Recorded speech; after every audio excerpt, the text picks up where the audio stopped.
Tak, ahojte. V dnešnom diele o autosedačkách si priblížime viac Cybex Anoris T. Za nás je to najbezpečnejšia posmerná sedačka. Vysvetlíme si všetko o tej sedačke, vysvetlíme si, ako dojdeme k tomu, že je to najbezpečnejšia posmerná sedačka. Pripravili sme si na úvod pár čísel pre vás ohľadom tejto sedačky. Musím vám vysvetliť, čo v podstate robíte nejakým spôsobom podľa mňa zlé. A to je, že si kúpite otočnú sedačku, napríklad Sironu. Ináč nápis Anoris je vlastne odzadu Sirona, čiže kým Sirona je určená hlavne na posmernú jazdu. Čiže každú otočnú sedačku, ktorú si zakúpite, že je 360 stupňová, tam to nie je, že máte nosiť dieťa do 15 mesiacov v protismere a potom otočte do smeru. Nie, to robíte absolútnu chybu, pretože máte to dieťa v tom protismere mať čím dlhšie. Protismerná jazda je jednoznačne najbezpečnejšia jazda alebo najbezpečnejšie uloženie dieťaťa v aute, pokiaľ je v protismere. Nič bezpečnejšie neexistuje. Ak si kúpite naozaj 360 stupňovú sedačku, držte čím dlhšie to dieťa v protismere. A my sa odrážame od nejakých ADAC testov. ADAC je v podstate nezávislá testovacia organizácia. ADAC si nemôžete zaplatiť. Proste ADAC si ide, kúpi si tú sedačku niekde v najbližšom obchode, zobere a otestuje ju. A tu začínajú vlastne tie zaujímavé čísla. Ja som si vybral konkurenciu schválne, pretože oni majú vyslovene otočné sedačky, ktoré idú len do protismeru jazdy a potom tie isté otočné sedačky, ktoré sú 360, čiže aj protismer, aj smer. Takže, keď si kúpite napríklad Joy iSpin 360, tak máte, čím nižšie číslo je v ADACu, tak tým je tá sedačka bezpečnejšia. Odrážam sa len od čísel bezpečnosti, lebo máte tam v ADACu potom ešte ďalšie nejaké vtalaty, ako sa tá sedačka inštaluje do auta, ako sa tam inštaluje dieťa a tak ďalej. Toto nás nezaujíma. Dneska sa bavíme len o bezpečnosti. Takže, keď je to Joy iSpin 360, to znamená otočná sedačka aj protismer, aj smer, tak má 1,7. Ak je to iSpin Safe, to je tá istá sedačka, ale nejde otočiť do smeru jazdy, len do protismeru, tak má 1,2. Britax Dualfix, zase 360 stupňová sedačka, 1,9. Pokiaľ je to tá istá sedačka, ale len protismer, čiže Swing Fix sa volá u Britaxu, tak je to 1,4. Bicestretch to je čisto protismerná sedačka na jazdu v protismere, má bezpečnosť 1,2. To je to isté, čo má Anoris po smere. Prečo vám to hovorím, je v podstate preto, aby ste pochopili, že keď testujú napríklad, ja neviem, iSpinu alebo Dualfixku, tak ona v protismere vykazuje perfektné číslo. Ako náhle ju otočíte do smeru, tá bezpečnosť sa stráca o minimálne 50%. Hej? To znamená, ak dieťa máte umiestnené v 5-bodových pásoch v smere jazdy, tak jednoducho pri tom čelnom náraze to dieťa, tá hlava sa spája s nohami, ide úplne tak, že vlastne hlava a kolena idú spolu. Vieme si tam potom v prestrihu pustiť také video, kde je sedačka v 5-bodových pásoch a potom je tam Anoris s tým pultíkom.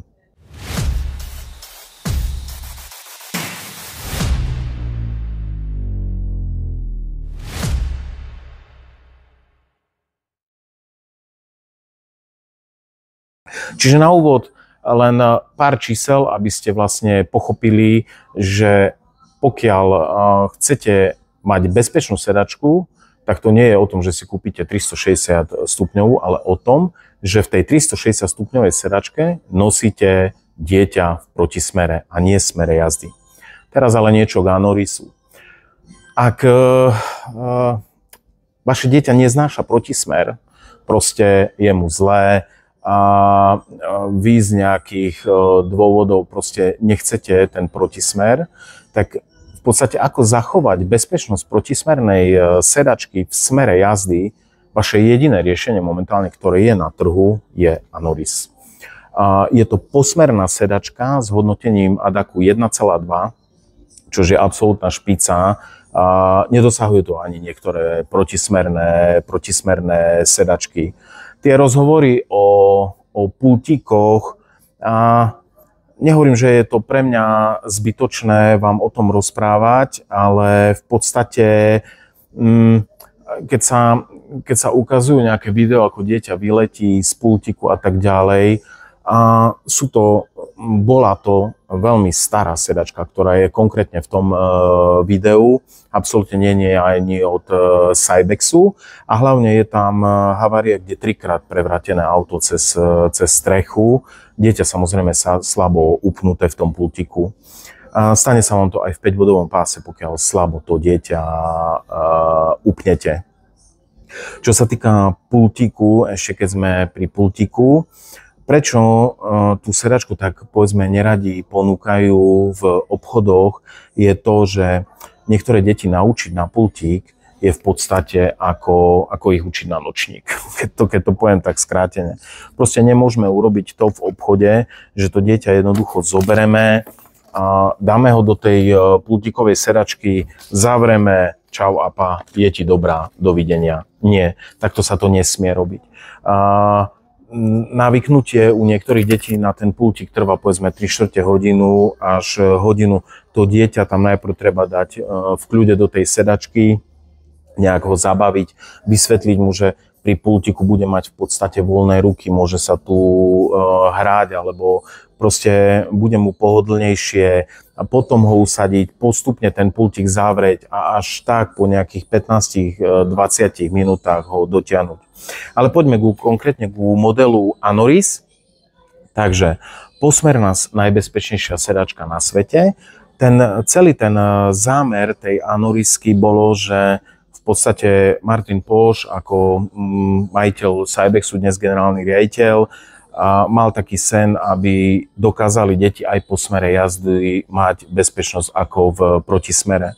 Všetky testovacie dielne mu vlastne vysvetlili, že nedá sa to urobiť, pokiaľ tam nebude airbag alebo niečo veľmi podobné. Takže oni vlastne, myslím, že 4 alebo 5 rokov nám hovoril, vyvíjali tú sedačku tak, aby bol ten airbag pre deti bezpečný. Aký je rozdiel medzi klasickým airbagom v aute a airbagom v Anorise? Klasický airbag v aute má pyropatrolu a v podstate keď buchne, ide z neho teplý plyn. Preto napríklad dnes sa odporúča držať volant v polohe 3/4 na 3 a nie za 10-2, pretože vám ten airbag potom spálí ruky. Tuná je použitý studený plyn. To znamená, že nehrozí žiadne popálenie dieťaťa, ani nič také. To trvalo len dosť hodnú chvíľu, kým vyvinuli to, aby tam nemusela byť tá pyropatrola teplá. Tá sedačka je určená od 15 mesiacov alebo 76 cm do 6 rokov a myslím, že 115 cm, áno, a max 21 kg. Tých 21 kg je zase veľmi dôležitý údaj, pretože Isofixy nám znesú 33 kg a v podstate sedačka predpokladám, že váži 12 kg, keďže dali tú váhu dieťaťa do 21 kg.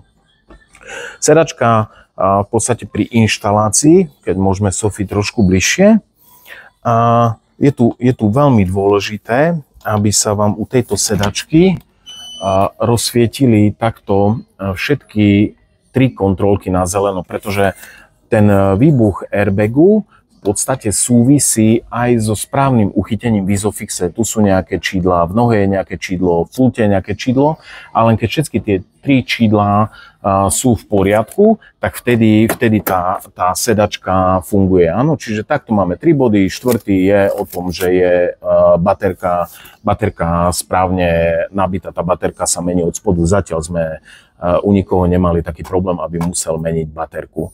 Takže tieto 3 kontrolky sú v poriadku, čiže máme dobré Isofix, dobré nohu a dobré pultík. Ako nastavíme pultík na to dieťa?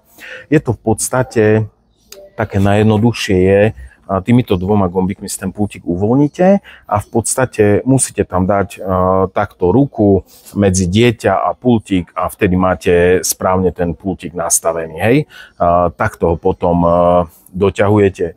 Výšku samozrejme nastavíme spodok hlavovej opierky 2 cm od ramienok. Kto má malé prsty, môže si zapamätať 2 prsty, kto má ich väčšie, bude si musieť odhadnúť zhruba 2 cm.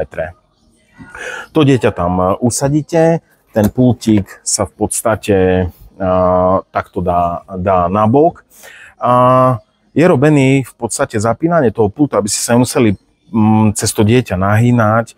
Je lepšie, keď ho máte za spolujazdcom, bude sa vám pohodlnejšie zapínať od dverí. Je tu také očko, to očko stiahnete, dieťa zapnete, dieťa máte bezpečne priputané. Hej, medzera. Jedna ruka, to tam vložíte medzi dieťa, ten pultík dotiahnete tak, aby bol správne upevnený.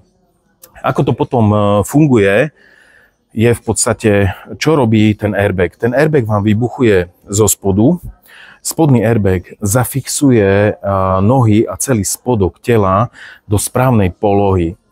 Keby náhodou dieťa spinkalo v tej sedačke, povedzme, bolo zložené na pulte, horný airbag nám zase zabezpečí to, že vráti tú hlavičku do bezpečnej zóny podhlavníka a takisto vám, keď ste to slabo dotiahli, takisto vám vyplní priestor na hrudnom koši. To dieťa potom vlastne v podstate ide ako keby do takého kotuľa a celá tá váha, ktorú máte v 5-bodových pásoch, len na napríklad, čo je najhoršie o 5-bodových pásoch, prechádza vám hrudným košom práve v tomto mieste a ten 5-bodový pás pri vysokej rýchlosti v podstate bortí hrudný kôš. Tu sa tá váha rozloží na väčší priestor a tým pádom tomu dieťaťu to neublíži. Čiže toľko k tomu, potom sedačka vám rastie do 6 rokov. Ľudia, ktorí vydržali vo vajíčku 15 mesiacov, určite chcú ísť už do posmernej jazdy, že proste nechcú protismer, lebo tvrdia, že dieťa to neznáša, grca a tak ďalej. Určite by mali si kúpiť túto sedačku. Neviem, čo vám viac ešte k tomu anorisu povedať. Samozrejme je tu tzv. LSP systém. Ten sa u anorisu vyklapá znútra. Neviem, prečo to tak urobili. Zase to neviem nájsť. Sekundu.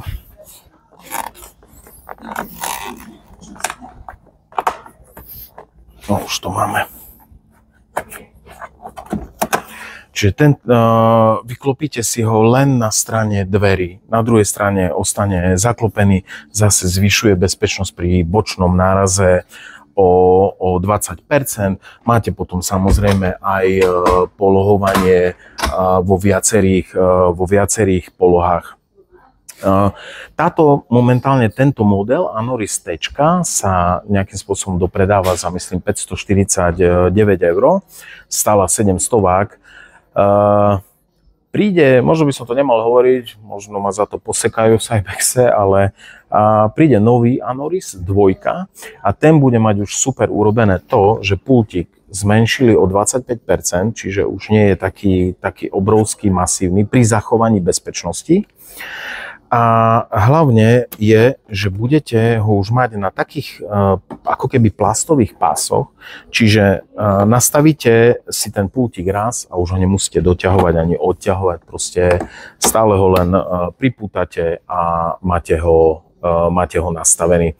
Takže toľko budú asi zmeny na Anoriske 2 Z, neviem aký názov tomu dajú, ale samozrejme cena už pôjde potom hore na tých 700 €. A ešte jedna novinka bude u toho nového Anorisu a to bude to, že už bude nie do 6, ale do 7 rokov. Predpokladám, že sa im podarilo niečo odľahčiť tej sedačke aj tým, že zmenšili ten pultík a tak ďalej, čiže mohli to dať asi do vyšších kil a tým pádom aj do vyššieho veku. Toľko k sedačke Anoris. Dostávam ešte otázky, prečo Anoris nemá švédsky plus test. No nemôže ho mať. Ani v podstate nikdy by ho tam nezobrali. Švédsky plus je niečo, čo si viete zaplatiť. To nie je ako ADAC, že ADAC si vyberá tých adeptov na testovanie. Švédsky plus test je v podstate skúšobná organizácia, kde si zaplatíte, dáte tam tú sedačku. Jednoznačne v bodoch Swedish plus testu je, že sedačka musí byť protismerná a sedačka nesmie mať žiadne doplnkové zariadenie, v tomto prípade ten airbag. Čiže nesplňajú ani to, aby bola len čisto protismerná a nesplňa sa tam ani to, že by to nemalo žiadne iné zariadenie okrem mohutného tela tej sedačky. Verím tomu, že snáď sa možno niečo zmení v